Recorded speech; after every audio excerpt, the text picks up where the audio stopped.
Hello नमस्कार जय हिंद। एक बार पुनः आप सभी का स्वागत है एग्जाम टॉप के इस ऑफिशियल यूट्यूब चैनल पर। तो मित्रों, जैसे कि आप सभी को पता है, निःशुल्क 100 दिन के क्रैश कोर्स के माध्यम से हम लोग आरओ के लिए संपूर्ण कोर्स को कवर कर रहे हैं, जिसमें शून्य से सचिवालय जाने का ये रास्ता तय किया जाएगा। तो उसी क्रम में आज हमारा चौथा लेक्चर होगा, जिसमें आज हम बात करेंगे विश्व के ज्वालामुखियों को लेकर। यहाँ से दोस्तों एक प्रश्न आपके एग्जाम में पूछा जाता है और बहुत सिंपल प्रश्न पूछा जाता है, बशर्ते अगर आपने इसको पूरे अच्छे तरीके से देखा तो आपका वो एक प्रश्न यहाँ से कवर हो जाएगा। आइए मित्र, आज के सेशन को कंटिन्यू करते हैं और देखिए किस प्रकार के यहाँ से प्रश्न पूछे जाते हैं, उसको भी देखते हैं। जो भी साथी पहली बार जुड़े हैं, चैनल को सब्सक्राइब करते चलें, जिससे कि आने वाली वीडियो आप सभी के पास उपलब्ध होती रहे।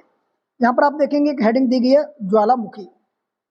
ठीक, आप यहाँ देखेंगे शब्द दिया गया ज्वालामुखी। सबसे पहले तो ये समझेंगे ज्वालामुखी होते क्या है। ठीक है, तो देखिए यहाँ पर एक परिभाषा दी गई है ज्वालामुखी की, कि ज्वालामुखी का तात्पर्य उस छिद्र अथवा दरार से है जिसका संबंध पृथ्वी के आंतरिक भाग से होता है, जिसके माध्यम से तप्त गैस, लावा, राख, जलवाष्प आदि निकलता है।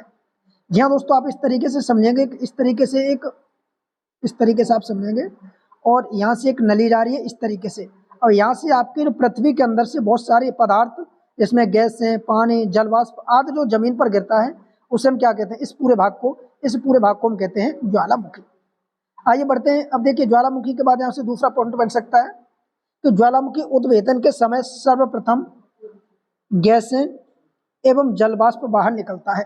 यानी आपसे प्रश्न बनेगा कि ज्वालामुखी के विस्फोटन के समय सर्वप्रथम क्या बाहर निकलता है। तो याद रखेंगे सर्वप्रथम गैसें और उसके बाद जलवाष्प बाहर आता है। जलवाष्प की मात्रा सर्वाधिक होती है, जो आपकी 60 से लेकर 90% तक पाई जाती है। बात हो रही है किसकी, ज्वालामुखी में। गैसों की बात करें तो कौन कौन सी गैसें ज्वालामुखी उद्भेदन में निकलती हैं। CO2 देखिए आपकी गैस निकलती है, नाइट्रोजन निकलती है, सल्फर डाइऑक्साइड निकलती है। तो ये मुख्यतः गैस आप नाम याद रखेंगे कि ज्वालामुखी उद्भेदन में कौन कौन सी गैसें बाहर आती हैं। तो CO2, नाइट्रोजन और सल्फर डाइऑक्साइड बाहर आती है।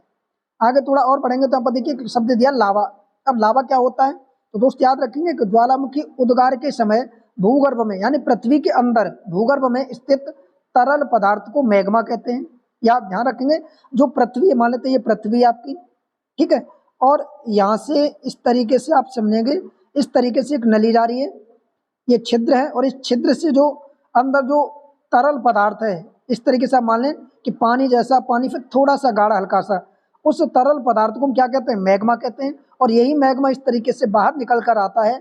इस तरीके से जब बाहर निकल के ठंडा हो जाता है तो उसे हम लावा कहते हैं। यहाँ पर दोनों ही डेफिनेशन याद रखेंगे कि ज्वालामुखी उद्गार के समय भूगर्भ से तरल पदार्थ को मैग्मा कहते हैं। मैग्मा जब धरातल पर जम जाता है या बाहर आकर ठंडा हो जाता है तो उसे लावा कहते हैं। तो दोनों ही डेफिनेशन याद रखेंगे, मैग्मा किसे कहा जाता है और लावा किसे कहा जाता है। आइए मित्रों आगे बढ़ेंगे। आगे यहाँ पर देखिए ज्वालामुखी के अंग दिए गए, जो आपके एग्जाम में यहाँ से प्रश्न पूछा जाता है।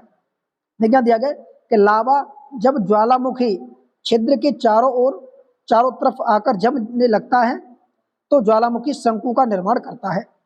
आगे दूसरा पॉइंट है कि ज्वालामुखी शंकु जब बड़ा हो जाता है तब पर्वत का रूप धारण कर लेता है। अब आप ऐसे समझेंगे, जैसे मान लेते हैं ये पूरी पृथ्वी है, पृथ्वी से एक नली जारी इस तरीके से निकल के क्या हुआ, ज्वालामुखी विस्फोट हुआ, और ज्वालामुखी विस्फोट से इस तरीके से आपके जो लावा और मैग्मा बाहर निकलने लगा। मैग्मा जब जमा तो लावा का रूप इसने धारण किया, और धीरे धीरे ये बहुत सारी जगह पर इस तरीके से इकट्ठा हो गया। और जब बहुत सारे इकट्ठा हो जाता है, ये पूरा टीला सा बन जाता है, तो उसके बाद ये क्या हो जाता है, ये ज्वालामुखी पर्वत हो जाता है। आगे बढ़ेंगे। आगे देखिए शब्द दिया गया है, ये ज्वालामुखी पर्वत का निर्माण कैसे होता है आपको पता चल गया है। थोड़ा अब आगे बढ़ेंगे ज्वालामुखी के प्रकार। तो ज्वालामुखी दोस्तों मुख्यतः 3 प्रकार के होते हैं, जिसमें नंबर 1 होते हैं आपके सक्रिय ज्वालामुखी, नंबर 2 होते हैं आपके सुषुप्त ज्वालामुखी, जिसे प्रसुप्त ज्वालामुखी के नाम से भी जानते हैं, नंबर 3 होते हैं आपके शांत ज्वालामुखी। ठीक है, अब सक्रिय ज्वालामुखी कौन से होते हैं, जिनमें हमेशा या सदैव उद्भव रहता है, यानी हमेशा जिनमें से मैग्मा, लावा बाहर निकलता रहता है, जलवाष्प, पानी, ये सारी चीजें जब इनमें से हमेशा निकलता रहता है तो उसे सक्रिय कहते हैं।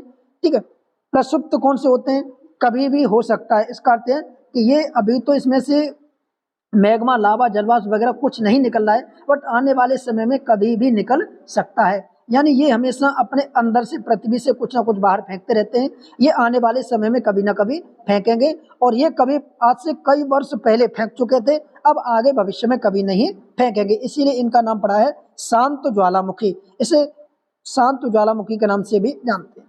ठीक, यहाँ तक, और यहाँ तक कोई दिक्कत नहीं होनी चाहिए आपको। आगे आप थोड़ा और बढ़ेंगे, देखिए हिंदी के टेस्ट सीरीज के लिए आप चाहें तो हमारे पेड ग्रुप को ज्वाइन कर सकते हैं, जिसमें आप इस नंबर पर संपर्क करके टेस्ट सीरीज ज्वाइन कर सकते हैं। ठीक है, ये नंबर 1 जिस पे आप टेस्ट सीरीज ज्वाइन कर सकते हैं। आगे बढ़ेंगे, आगे देखिए यहाँ पर दिया गया सक्रिय ज्वालामुखी। अब सक्रिय ज्वालामुखी कौन कौन से होते हैं, तो एक तरफ ज्वालामुखी, दूसरी तरफ देश दिए गए। जैसे भारत की बात करें तो भारत में एकमात्र ज्वालामुखी जिसका नाम है वेरन द्वीप पर, और ये भारत का एकमात्र सक्रिय ज्वालामुखी है। किलायू ज्वालामुखी, ये विश्व का सबसे बड़ा या सर्वाधिक समय तक सक्रिय रहने वाला ये किलायू ज्वालामुखी जो अमेरिका के हवाई द्वीप पर है।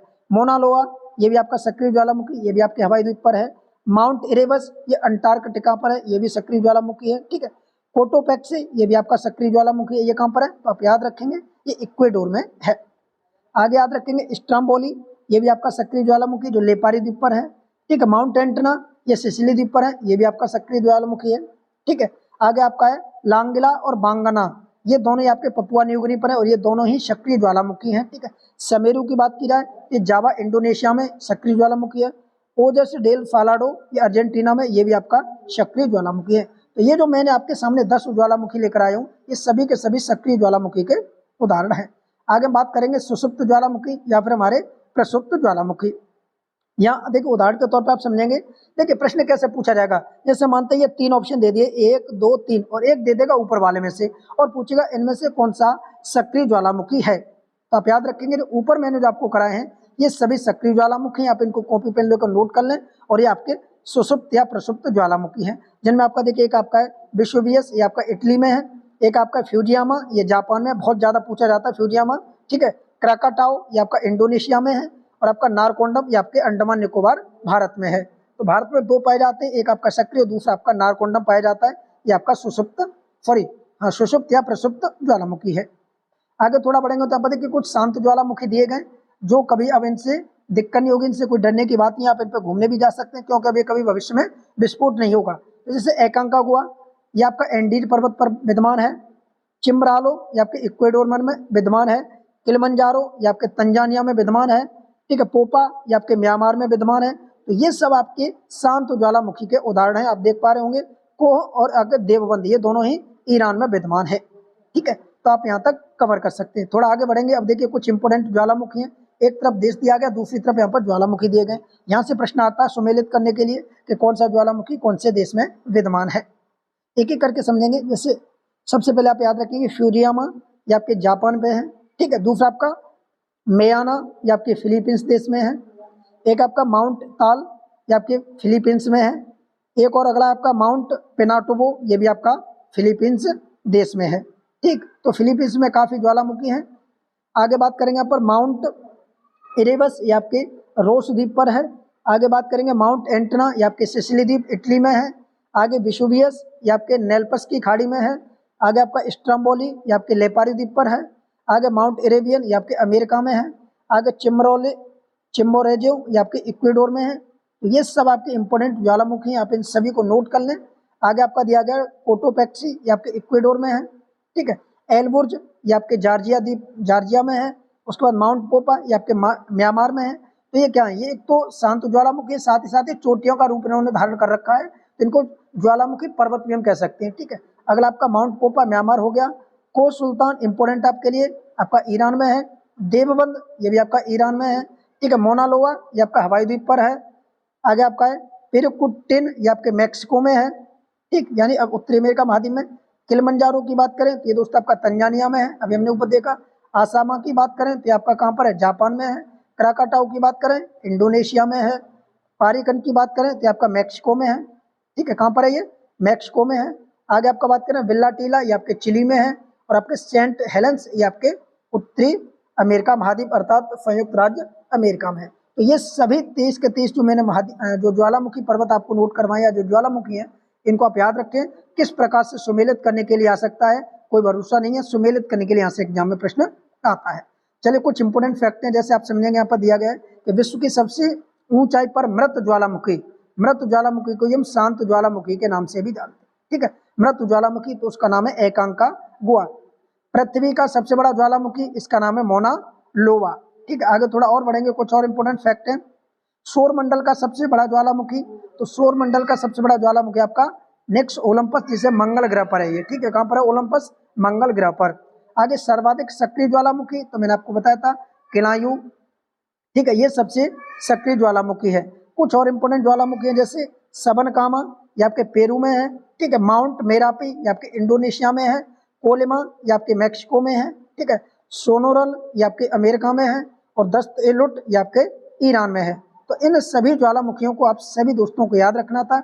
ये थे ज्वालामुखी के कुछ इंपोर्टेंट फैक्ट, वो प्रश्न जो आपके यूपीपीएससी आरओआरओ यूपीपी से 2024 में यहाँ से प्रश्न बनना ही बनना है। कम से कम एक प्रश्न आपका यहाँ से पूछा जाएगा, और आप चाहें तो उस एक प्रश्न की तैयारी बहुत अच्छे तरीके से यहाँ से कर सकते हैं। आपका नोट्स भी बनता जाएगा, पीडीएफ आप टेलीग्राम से डाउनलोड करते रहना। मैं सभी की जितने भी मैंने वीडियो लेक्चर करा रहा हूँ आपके ये ज्योग्राफी के क्रैश कोर्स के माध्यम से, इन सभी का पीडीएफ आपको हमारे टेलीग्राम ग्रुप पर मिल जाएगा, जिसका लिंक आपको इस वीडियो के डिस्क्रिप्शन में दिया गया है, नहीं तो आप सर्च कर सकते हैं एग्जाम टॉप ऑफिशियल नाम से, वहां जाकर आप इसको ज्वाइन कर लीजिए। वीडियो पूरा देखने के लिए आप सभी का तहे दिल से धन्यवाद। कैसा लगा वीडियो कमेंट करके जरूर बताएं। थैंक यू, जय हिंद, जय भारत।